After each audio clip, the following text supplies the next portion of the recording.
Hello, welcome to my channel success planet by Anjali 2.0। आज के इस वीडियो में मैं आपको हिस्ट्री के फर्स्ट चैप्टर यानी कि यूरोप में राष्ट्रवाद का उदय इसे समझाने वाली हूँ। मैं कोशिश करूँगी कि ये चैप्टर मेरा एक ही वीडियो में कंप्लीट हो जाए ताकि आप लोग मेरे वीडियो को देख सकें और अपने चैप्टर को फिर से समझ सकें। ठीक है, तो चलिए स्टार्ट करते हैं। हम चैप्टर में पढ़ रहे हैं कि यूरोप में राष्ट्रवाद कब से उदय हुआ। तो आप लोगों ने फ्रांसीसी क्रांति के बारे में तो पढ़ा ही है 9th क्लास में। लास्ट ईयर आप लोग फ्रांसीसी क्रांति पढ़ चुके हैं। कब हुई थी? 1789 में फ्रांसीसी क्रांति हुई थी और उसी के बाद फ्रांस जो था उसमें राष्ट्रवाद आ गया। और राष्ट्रवाद का क्या मतलब हुआ? राष्ट्रवाद का मतलब हुआ कि वहाँ जो पहले सालों से सदियों से जो राजवंश जो थे उनका साम्राज्य था, ये बहुराष्ट्रीय राजवंश थे। मतलब इनका जो राज्य था वो निरंकुश शासन था, इन पे किसी तरह से जनता का कोई दबाव नहीं रहता था। उसको ख़त्म करके फ्रांस के लोगों ने फ्रांस में राष्ट्रवाद को स्थापित किया। ठीक है, उसके बाद जब ये फ्रांस में इसका हो गया तो पूरे यूरोप में एक लहर चल गई कि सभी देशों को राष्ट्रवाद चाहिए था। क्यों? क्योंकि राष्ट्रवाद में लोगों को फायदा होता है, उनको स्वतंत्रता मिलती है और उन पर नाजायज़ तरीके से जो भी कर वगैरह लगाए जाते हैं या उनको कोई अधिकार नहीं दिए जाते वो सारे ख़त्म कर दिए जाते हैं और वो पूर्ण रूप से स्वतंत्र हो जाते हैं। इसलिए राष्ट्रवाद का उदय जो था वो यूरोप में पूरी तरह से होने लगा, फैलने लगा। इससे क्या हुआ? इससे हुआ ये कि जो पितृभूमि थी और जो नागरिक थे उनमें एक समानता लाने के लिए उनको एक राष्ट्रीय ध्वज और एक राष्ट्रीय भाषा के रूप में चिन्हित किया गया कि जैसे वहाँ पर बहुत सारी क्षेत्रीय भाषाएं बोली जाती थी तो उनको ख़त्म करके एक ही फ्रेंच भाषा को स्वीकार किया गया और जो भी प्रशासन था उसका केंद्रीकरण कर दिया गया और केंद्रीकृत प्रशासन प्रणाली स्थापित की गई। अब देखिए कि जब फ्रांस में राष्ट्रवाद आ गया तो उसके बाद क्या हुआ?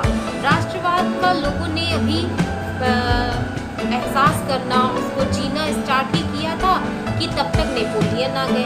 अब नेपोलियन का नाम तो आप लोगों ने सुना ही होगा कि नेपोलियन एक सेनापति थे और उनके पास बहुत बड़ी सेना थी जिसके दम पर उन्होंने यूरोप में बल्कि कहें फ्रांस में और उसके काफ़ी हिस्सों पर अपना राज्य स्थापित किया। उनके राज्य में कुछ कमियां थी, जो कमियां मैं अभी आपको बताऊंगी। उन्होंने पहले वाले जो राजवंश का साम्राज्य था उसे नहीं स्थापित किया, उन्होंने एक अपना तानाशाह वाला जो राजवंश था साम्राज्य था उसे स्थापित किया। तो इसमें इन्होंने क्या किया? कुछ तो लोगों को सहूलियतें दी, जैसे कि जो किसान थे उन्हें सामंतवाद और दासत्व से, भूमि दासत्व से मुक्त कर दिया। उसके अलावा जो शहरों में कामगार थे जो संघों के अधीन काम करते थे और संघों का जिन पर नियंत्रण रहता था उस नियंत्रण को ख़त्म कर दिया। उसके अलावा मानवीकृत जो क्षेत्र थे उनको भी एकीकृत किया गया और बहुत से ऐसे लोगों को संपत्ति का अधिकार वगैरह ये सारी चीज़ें उन्होंने अपने शासनकाल में दी। और इसी से जो उन्होंने 1804 में वो बनाया था नागरिक संहिता, उसको नेपोलियन संहिता के नाम से जाना जाने लगा क्योंकि इसमें जो रूल्स बने थे वो नेपोलियन के द्वारा बनाए गए थे। ठीक है, अब हम आगे देखेंगे कि किस तरह से यूरोप में राष्ट्रवाद का जो फैलाव था वो हुआ, किस तरह से हुआ। पहले जो 18वीं शताब्दी थी उस समय पर राजशाहियों, डचियों और कैटनों का साम्राज्य था और ये अपने एक स्पेशल जो प्रदेश था उस पर स्वायत्व रखते थे। मतलब इनका खुद का अस्तित्व रहता था, वहाँ पर खुद का अधिकार रहता था। वो किसी की साझेदारी या सांस्कृतिक साझेदारी नहीं करते थे। इसी कारण से फ्रांसीसी क्रांति हुई थी और फ्रांसीसी क्रांति के कुछ कारण थे।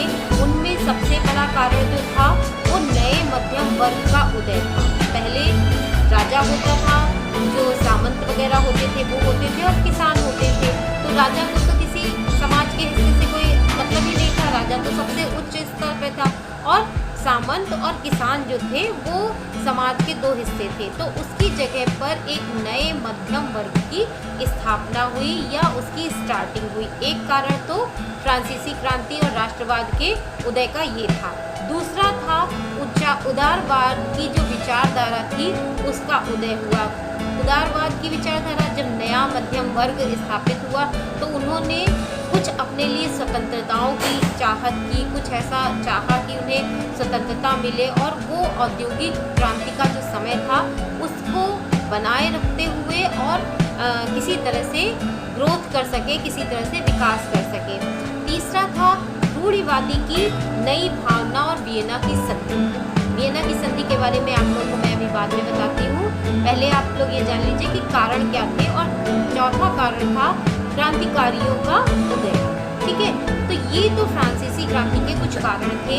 उसके बाद अब आप लोग सबसे पहले ये समझिए कि किस तरह से नए मध्यम वर्ग का उदय हुआ। पहले सामंत लोग हुआ करते थे या किसान हुआ करते थे, लेकिन जैसे जैसे औद्योगिक क्रांति आई, औद्योगिक क्रांति का मतलब आप लोगों को पहले से भी पता है, लेकिन मैं फिर से एक बार दोहरा दूँ। औद्योगिक क्रांति का मतलब होता है जब उद्योगों का बहुत ज़्यादा विकास होता है तो उसे औद्योगिक क्रांति कहते हैं।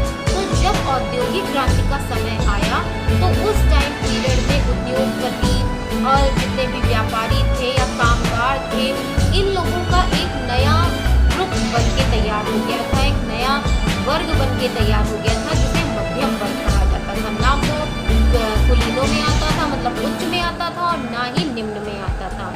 तो ये एक समाज का दूसरा पहलू था जो जिसका उदय हुआ। और इन लोगों ने इन पर जो रिस्ट्रिक्शंस लगी हुई थी, जो इन पर जो नियंत्रण था, उसको ख़त्म करने के लिए उदारवाद की चाहत की कि उदारवाद का साम्राज्य आए ताकि उन्हें स्वतंत्रता मिल सके।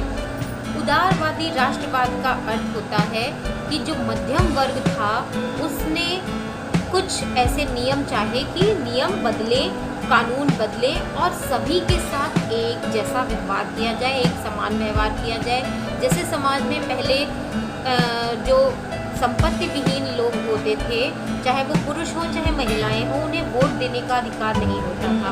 तो वो चाहते थे कि उन्हें वोट देने का अधिकार हो, साथ ही साथ उन्हें आर्थिक रूप से जो बाजार में नियंत्रण था सरकार का वो ख़त्म किया जाए और उन्हें बाजार में स्वतंत्रता मिल सके। इसके अलावा जो चीज़ों पर कर लगाए जाते थे उसे कम कर दिया जाए।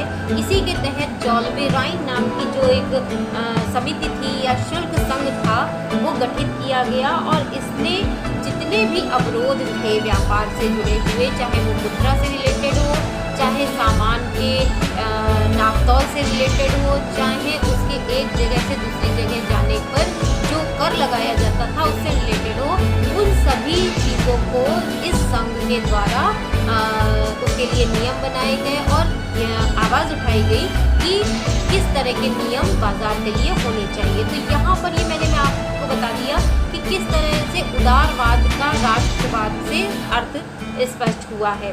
अब देखिए कि जो मैंने आपको वियना की संधि के बारे में बताया था, तो ये तो समय था जब नेपोलियन का समय चल रहा था। उसके बाद नेपोलियन का समय जो था वो 1815 में लगभग ख़त्म हुआ। क्यों ख़त्म हुआ कि कुछ यूरोपीय जो शक्तियाँ थीं जैसे कि ऑस्ट्रिया, ब्रिटेन, रूस और प्रशा, ये चारों ही शक्तियों ने मिलकर नेपोलियन को हरा दिया और फिर से वापस रूढ़िवादी नई तरह की भावना को लेकर आए। मतलब उन्होंने, नेपोलियन ने जो पहले के राजवंश बूर्बो राजवंश था उसको स्थापित कर दिया।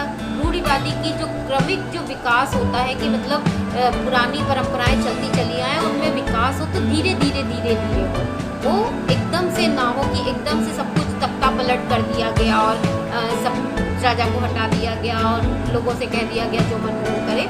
ऐसा नहीं, मतलब वो चाहते थे कि लोगों पर तो अधिकार धीरे धीरे दिए जाएं और एकदम से ना दिए जाएं। तो इस तरह से इन चारों ने ही मिलकर नेपोलियन को हराया, जिसकी वजह से नेपोलियन की जो संहिता थी वो भी ख़त्म हुई। और उसके बाद इन्होंने पुराने जो चर्च के अधिकार हुआ करते थे या संपत्ति का अधिकार हुआ करता था या ऊंच नीच की जो भावनाएं थी समाज में, परिवार और जो संपत्ति का जो अधिकार था उसको वापस से पुराना वाला स्थापित कर दिया। तो इससे क्या हुआ, अब जब पुरानी चीज़ें वापस आएंगी और लोकतंत्र नहीं होगा तो यानी कि इसका मतलब फिर से क्रांतियाँ होंगी। लेकिन जब ये नेपोलियन को हराया तो इन्होंने एक संधि की, क्योंकि ये 4 शक्तियाँ थी तो किसी एक का तो राज्य हो नहीं सकता था, तो इनके बीच संधि हुई जो कि ऑस्ट्रिया के चांसलर ड्यूक मेटरनिच के टाइम पर हुई थी और इनके द्वारा इसका आयोजन किया गया था। इस जो संधि में था वो इसके मुख्य जो पक्ष थे उसके बारे में सुनिए कि बूर्बो राजवंश को स्थापित कर दिया गया, ठीक है। उसके अलावा फ्रांस के जिन हिस्सों में नेपोलियन का अधिकार था वो तो फ्रांस के हाथों से जा चुके थे, लेकिन उनका जो साम्राज्य था वो और आगे ना बढ़ सके, इसलिए जैसे पश्चिमी एरिया में प्रशा को दे दिया गया कि वो वहाँ पे नियंत्रण रखे। उसी तरह से उत्तरी इटली में ऑस्ट्रिया को दे दिया गया कि वो वहाँ पर नियंत्रण रखे ताकि फ्रांस की जो शक्तियाँ हैं वो वापस नेपोलियन संहिता को, नेपोलियन के राज्य को ना लाएं और फ्रांस में अपनी शक्तियाँ ना बढ़ा पाए। उसके अलावा नेपोलियन के द्वारा जो जर्मन संघ की स्थापना की गई थी जिसमें 39 राज्य थे उनको पहले की तरह बनाए रखा गया और पूर्व में रूस को जो था वो पोलैंड का भाग दे दिया गया और रशिया को सैक्सनी का भाग दे दिया गया। इसका जो मेन सम्मेलन का जो मेन जो मोटिव था, जो लक्ष्य था वो ये था कि नेपोलियन ने जिन राजवंशों को प्रतिस्थापित किया था, हटाया था, उनको वापस सत्ता में लाया जाए और उसके अलावा राजशाही रूप का विरोध ना कर सके लोग, इसलिए कुछ अलग तरीके से मतलब कुछ नई भावना के साथ रूढ़िवादी परंपराओं को वापस लाया जाए। तो ये तो हो गया वियना की संधि। अब हम पढ़ेंगे कि जब वापस रूढ़िवादी व्यवस्थाएं स्थापित हुई तो क्रांतियां होनी ही होनी थी हर हाल में। क्यों? क्योंकि राजवंशों को लिमिटेड तो किया गया कि हाँ वो उनके पास पूरी तरह से अधिकार नहीं होंगे और उन्हें एक संविधान के तौर पर काम करना पड़ेगा, एक संविधान, एक कानून बना दिया गया, उसके अकॉर्डिंग उन्हें काम करना होगा। लेकिन ऐसा नहीं होता, जिसके पास पावर होती है वही काम करता है। तो इसलिए जब उन राजवंशों के द्वारा फिर से वही पुरानी चीज़ें लेकर आई जाने लगी तो लोगों ने फिर से क्रांतियाँ करना स्टार्ट किया। तो ये क्रांतियों का जो समय था ये 1830 से लेकर 1848 के बीच का क्रांतियों का युग था।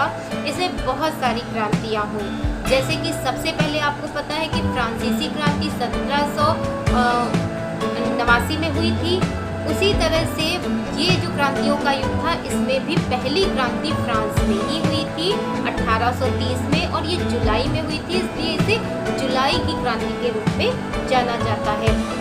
इसमें क्या हुआ, फ्रांस में स्टार्ट हुई ये क्रांति और फिर ये क्रांति ब्रुसेल्स में भी विद्रोह लेकर आई, जिसका एक बहुत बड़ा फायदा हुआ बेल्जियम को कि बेल्जियम जो था वो यूनाइटेड किंगडम ऑफ नीदरलैंड से अलग हो गया और फिर ग्रीस में भी क्रांति स्टार्ट हो गई और ग्रीस में राष्ट्रवाद की स्थापना हुई।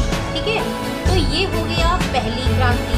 उसके बाद राष्ट्रवादी भावनाओं का जो उदय था कि कैसे उदय हुई ये राष्ट्रवादी भावनाएं, तो ये केवल युद्ध और क्षेत्रीय विस्तार के माध्यम से नहीं हुई थी कि मतलब खाली युद्ध करो और विद्रोह करो, लड़ाइयाँ करो, झगड़े करो और किसी तरह से राजवंश को ख़त्म करके और लोकतंत्र को लेकर आओ, तो ऐसा नहीं था।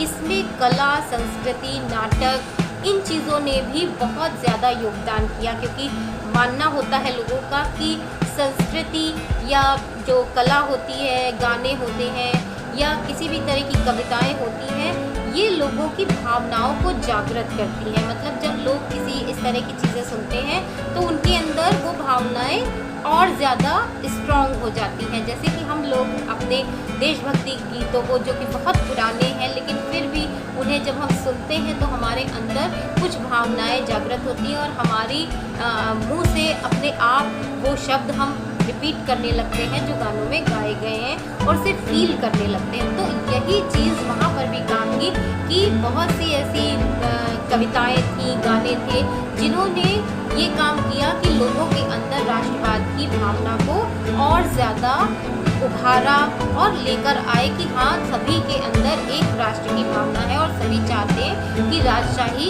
जो वंश साम्राज्य है उसे खत्म कर दिया जाए।